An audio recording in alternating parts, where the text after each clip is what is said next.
I never expected the truth to come from a letter. It wasn't even addressed to me, just an envelope left at the front desk of my office with my name scrawled in shaky handwriting. No return address. No sender's name. Inside was a single sheet of paper. Short, blunt, and devastating.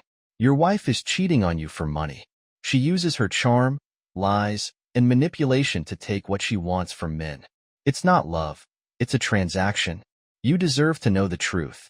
Watch her closely, and you'll see it for yourself. There was a name at the bottom. David. No last name. I didn't know a David, or so I thought. The words didn't hit me all at once. They just sat there, staring up at me like a dare. I read them again and again, until the realization began to sink in. I folded the letter, slid it back into the envelope, and tucked it into my briefcase. The whole drive home, my mind swirled with questions. Was this real? Who was David? Could my wife, Caroline, really be capable of something like this? By the time I pulled into the driveway, I had talked myself into 1,000 rationalizations. Maybe this was just some prank. Maybe David had the wrong person. Caroline and I had been married for 5 years. She wasn't perfect, far from it. But this? I walked into the house and found her lounging on the couch, scrolling through her phone. Her long, painted nails clicked against the screen, and she didn't bother to look up. "Hey, babe," she said in that tone that always felt just a little too dismissive. "Dinner's in the microwave." I was too tired to cook anything fresh. I stared at her for a long moment, my heart heavy with suspicion. I couldn't confront her, not yet. If the letter was true, I needed proof. And if it wasn't, well, I didn't want to blow up my marriage over a stranger's word. So I smiled, nodded, and kissed her on the forehead. "Thanks. I'll heat it up." I could feel her eyes on my back as I walked to the kitchen. For the first time in years, I wondered what secrets might be hiding behind that pretty face. Over the next few days, I couldn't shake the letter from my mind. Every little thing Caroline did seemed tainted by it. The way she left the house for errands, without saying where she was going. The way her phone buzzed at odd hours, and she glanced at the screen before setting it face down. Even the way she kissed me goodbye in the mornings. Quick, routine, hollow. I started to wonder if it had always been like this. Had I missed the signs? Or was I just letting paranoia get the best of me? Then I remembered something. A few weeks earlier, I had been joking with a friend, Kevin, about Caroline's shopping habits. He'd laughed a little too hard and muttered, "Well, she's good at getting what she wants." At the time, I'd brushed it off, but now it gnawed at me.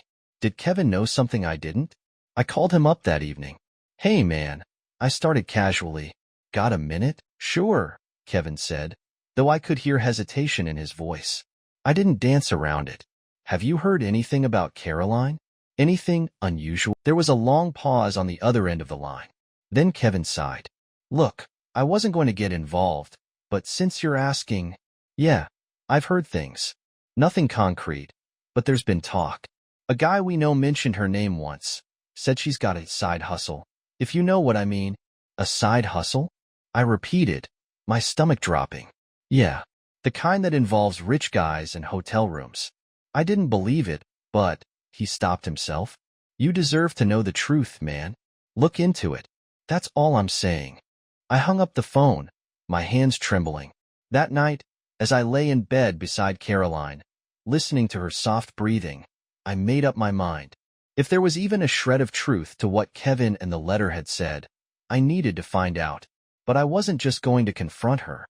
No, I had to be smart about this. I'd catch her in the act. If Caroline was hiding something, she was good at it. She moved through the days like nothing was wrong, smiling, chatting, acting like the same woman I thought I'd married. But once the seed of doubt had been planted, I couldn't unsee the cracks. I decided to start small. First, I went through her social media. Nothing suspicious at first glance, but I noticed she'd been deleting messages. Long threads of them. Who does that? People with something to hide. Next, I checked our joint bank account. Her spending had always been a little wild, but now it was downright reckless. Expensive lunches, spa visits, designer clothes, all in the last few months. But her income hadn't changed, so where was the extra cash coming from? I needed more than hints. I needed undeniable proof. That's when I came up with an idea, a trap. If the letter and Kevin were right, money was her motivation. So I decided to offer her exactly that, but not as her husband. No, I'd create a fake identity, a wealthy man looking for companionship, no strings attached. It was surprisingly easy to set up. I made a fake social media profile, complete with a stock photo of some model who looked convincingly rich. I crafted a story, a widower in his late 40s, successful and lonely, offering to pay for someone's time. I sent Caroline a message late one night while she was asleep beside me. "Hi, I couldn't help but notice you. You're absolutely stunning. I know this might sound unconventional, but I'm willing to compensate for a little discretion. $2,000 for one night. No questions asked. What do you think?" I held my breath after hitting send. The next morning, while she was showering, I checked my fake account. My heart sank. She had responded. Her reply was short, cold, and to the point. "Send me details. If you're legit, I'll consider it." Seeing her message felt like a gut punch, but it also confirmed everything I needed to know. My wife, the woman I thought I knew, was willing to sell herself to a stranger for money. The worst part? She didn't even hesitate. I sat there staring at the screen, anger bubbling under the surface. This wasn't just about cheating anymore. This was about betrayal on a level I hadn't imagined. She had reduced our marriage, our life together, to a transaction. But this wasn't the time to fall apart. If I was going to do this, I needed to play my part perfectly. I messaged her back as my fake persona. "Glad to hear you're open to this. I'll book a hotel suite at the Rosewood downtown, room 1502. Meet me there tomorrow night at 8 p.m. Half the money up front, the rest after. Does that work for you?"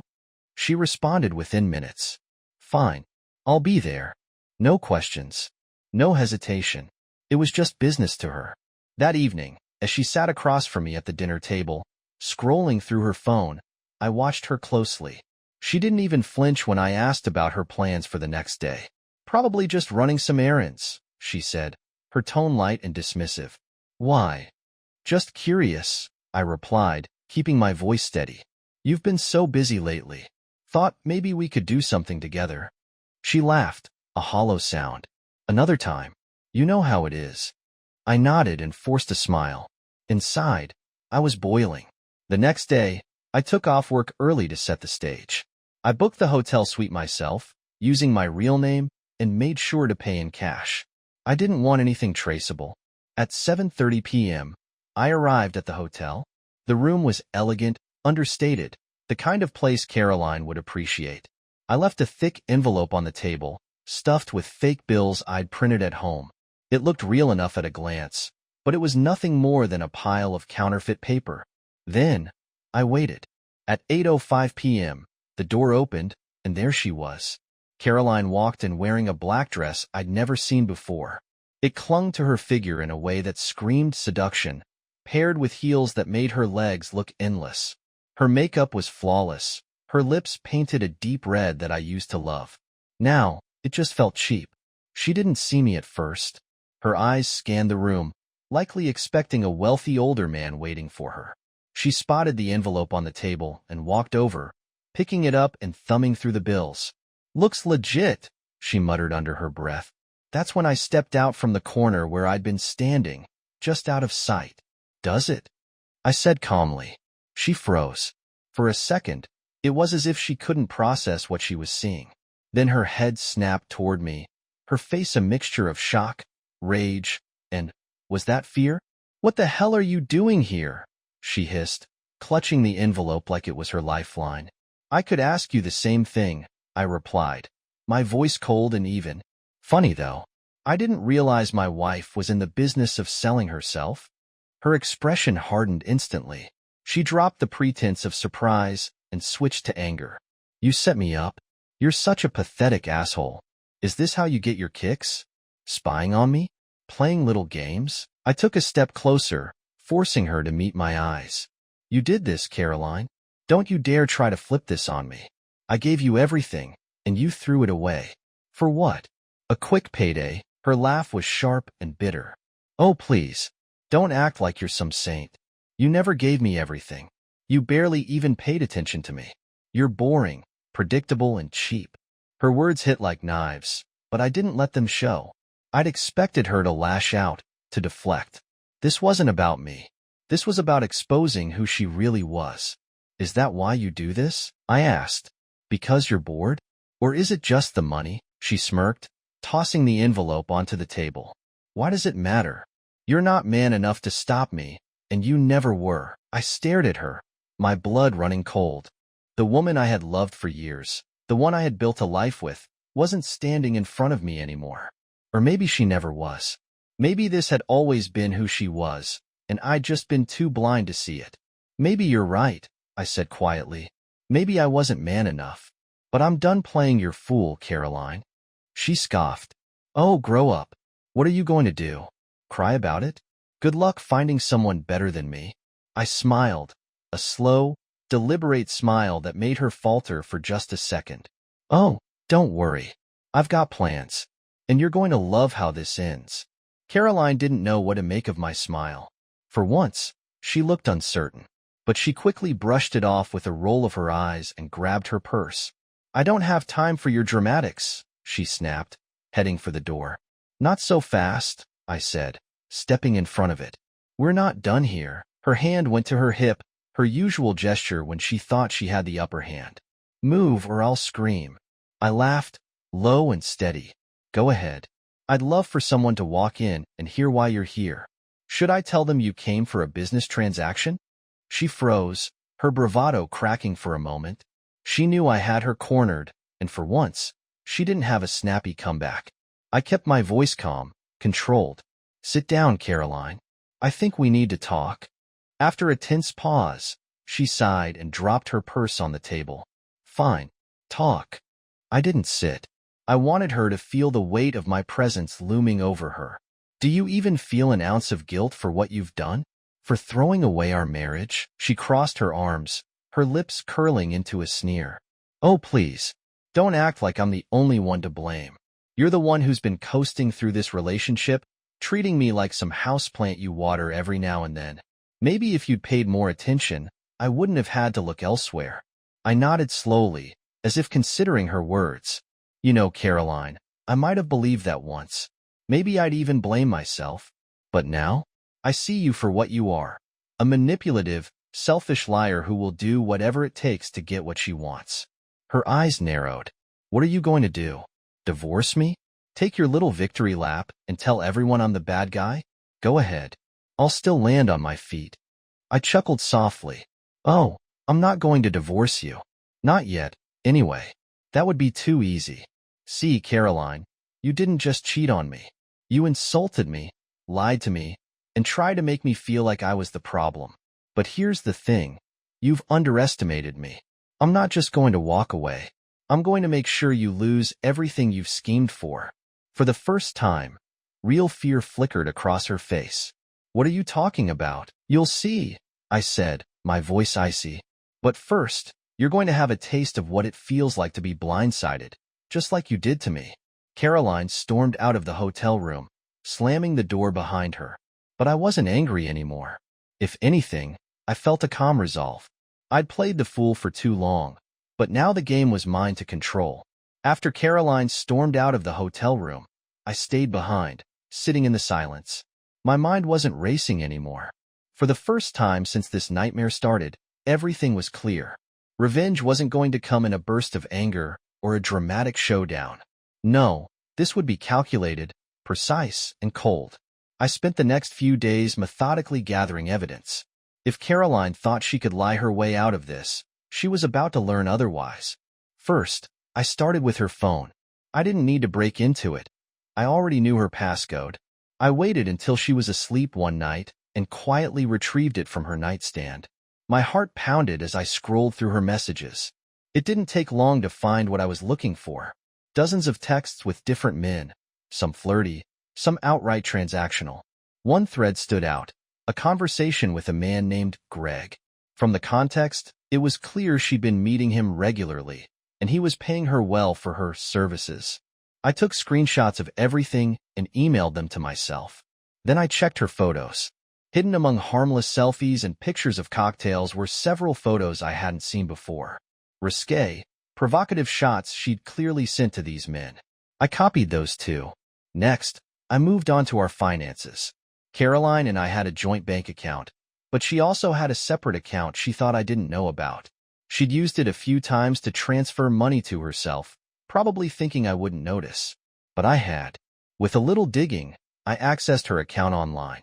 What I found was damning. Consistent deposits from unfamiliar names, often labeled as consulting or services. The amounts varied, but they added up to thousands. It was clear she'd been at this for a while. Finally, I started tracking her movements. I didn't want to hire a private investigator. That would have been too expensive, but I didn't need to. Caroline had a routine, and I knew it well. Using a GPS tracker I discreetly placed on her car, I started mapping her trips. Over the course of a week, I followed her twice. Both times, she ended up at the same high-end condo downtown. I waited outside and watched as she walked in confidently, only to emerge 2 hours later looking pleased with herself. I was building a case, and with each new piece of evidence, I felt more in control. Caroline had made a fool of me, but now I had the tools to destroy the facade she'd built around herself. Back at home, I started putting everything together. The texts, the photos, the bank transactions, and the GPS data. It was a devastating portfolio of her lies and betrayal. But I wasn't done yet. This wasn't just about confronting her. It was about making sure she paid for what she'd done, not just to me, but to herself. The evidence I had gathered was overwhelming, but I wasn't satisfied with just knowing the truth. Caroline needed to feel the weight of her actions, to understand that every calculated lie and betrayal came with consequences. It was time to set the final trap. I began with Greg, the man who seemed to be her most frequent client. Through her text messages, I'd pieced together enough information about him to track him down online. A quick search revealed more than I could have hoped for. Greg wasn't just a wealthy businessman. He was married with kids. The perfect leverage. Using my fake persona, I sent Greg a message posing as someone who knew his secret. I didn't accuse him outright, but dropped just enough hints to make him nervous. Within hours, he responded, demanding to know who I was and what I wanted. Relax, I wrote back. I don't want anything from you, but you might want to rethink your arrangement with Caroline. She's not as discreet as you think. I attached one of the risque photos Caroline had sent him, making sure to crop out anything that could lead back to me. Greg didn't reply after that, but I could tell the seed of panic had been planted. Next, I turned my attention to Caroline's boss. I remembered her mentioning him once, a middle-aged man who owned the real estate firm where she worked. Caroline had bragged about how much he liked her, how she could get away with anything because of it. I decided to test that. Using an anonymous email, I sent her boss a message, attaching some of the damning screenshots of her conversations with Greg and other men. I framed it as a concerned third party, someone who thought he should know what one of his employees was doing on company time. The email was short and to the point. I thought you'd want to see this. Caroline is using her position at your firm to meet clients for other business. You might want to look into it before it becomes a bigger problem for you. I knew it was risky. There was a chance he'd dismiss it or warn Caroline, but I didn't care. This wasn't about subtlety anymore. It was about dismantling her life piece by piece. That evening, I acted like everything was normal. Caroline came home late, as usual, claiming she'd been stuck at the office. I just smiled and nodded, playing the part of the clueless husband. But inside, I felt nothing. No anger, no sadness, just cold, calculated satisfaction. She had no idea what was coming. As she sipped her wine and scrolled through her phone, I casually asked, "How's work going? Everything good with your boss?" She looked up briefly, her expression unreadable. "Yeah, why?" "Oh, nothing," I said with a shrug. "Just curious. You've been so busy lately, I figured things must be picking up." She smiled, but it didn't reach her eyes. "Yeah, it's been hectic." I let the conversation drop, knowing that the clock was ticking. Soon, she'd start feeling the fallout. And when she did, I'd be right there to watch it all unravel. The first crack in Caroline's carefully constructed facade came 2 days later. I was sitting in the living room, pretending to read, when I heard her phone buzz repeatedly. She was in the kitchen, pouring herself a second glass of wine. So I casually glanced over at the screen lying on the coffee table. It was her boss. I couldn't see the full message, but the preview was enough. Caroline, we need to talk. Some concerning allegations have come to my attention. She walked back in, picked up her phone, and froze. Her face paled as she read the messages. What's wrong? I asked innocently, watching her from over the top of my book. Nothing, she muttered, her voice tight. Just work stuff. She grabbed her purse and retreated to the bedroom. I waited a few minutes, then quietly followed. From the hallway, I could hear her frantic whispers. I don't know what this is about. No, of course it's not true. Yes, I'll come in tomorrow morning to clear everything up. She hung up and swore under her breath. When she emerged a few minutes later, her face was a mask of controlled panic. I need to go in early tomorrow, she said briskly, avoiding my gaze. Big meeting with the boss. Oh, everything okay? I asked, feigning concern. Yeah, just some nonsense I need to sort out, she snapped.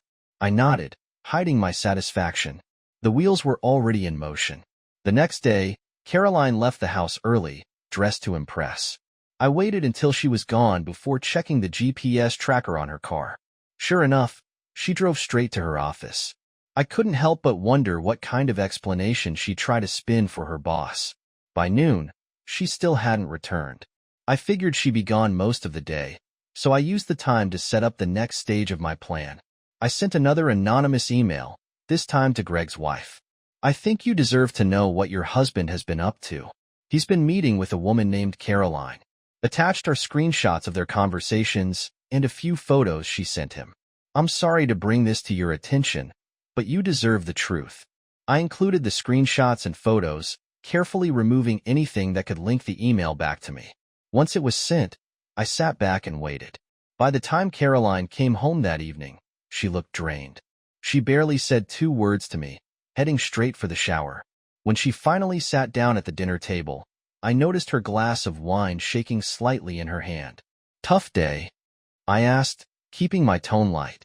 She shot me a look, but her exhaustion overrode her irritation. Yeah, work drama. It'll blow over.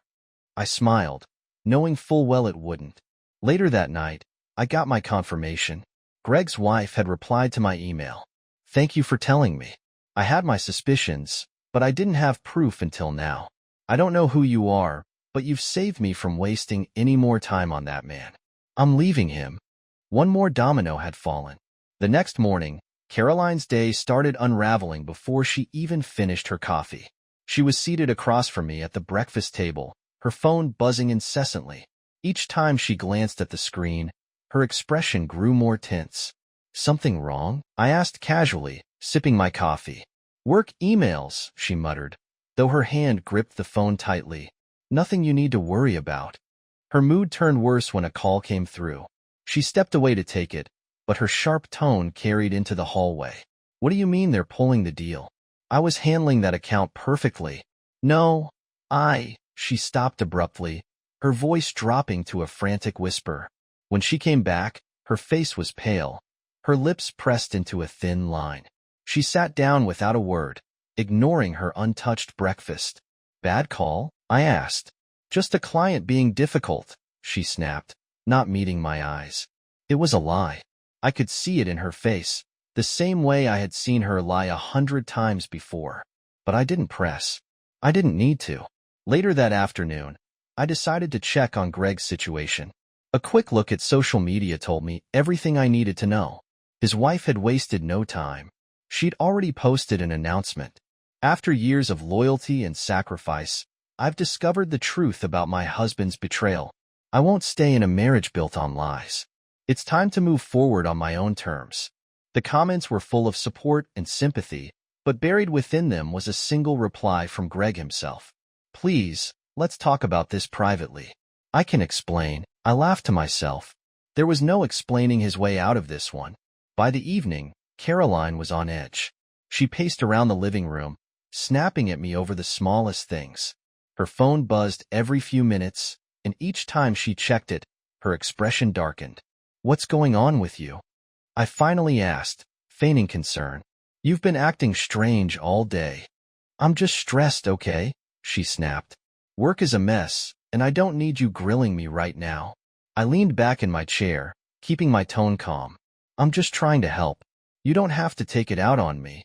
She glared at me but said nothing, instead retreating to the bedroom and slamming the door. I gave her an hour to stew before I walked in, casually leaning against the doorframe. You know, I said, keeping my voice even, it's funny how everything seems to be falling apart for you all at once. Her head snapped up, her eyes narrowing. What the hell is that supposed to mean? I stepped closer, my eyes locked on hers. I think you know exactly what it means. For a brief moment, panic flashed across her face, but she quickly masked it with anger. You're insane. You've been acting paranoid for weeks. Is this some kind of midlife crisis or something? I smiled, a cold, deliberate smile that made her falter. Midlife crisis? No. I'd call it clarity. Caroline stared at me from across the room, her confidence wavering for the first time. What the hell is your problem? She snapped, her voice sharper than it needed to be. My problem? I repeated, my tone calm and measured. My problem is that I've spent years being loyal to a woman who doesn't know the meaning of the word.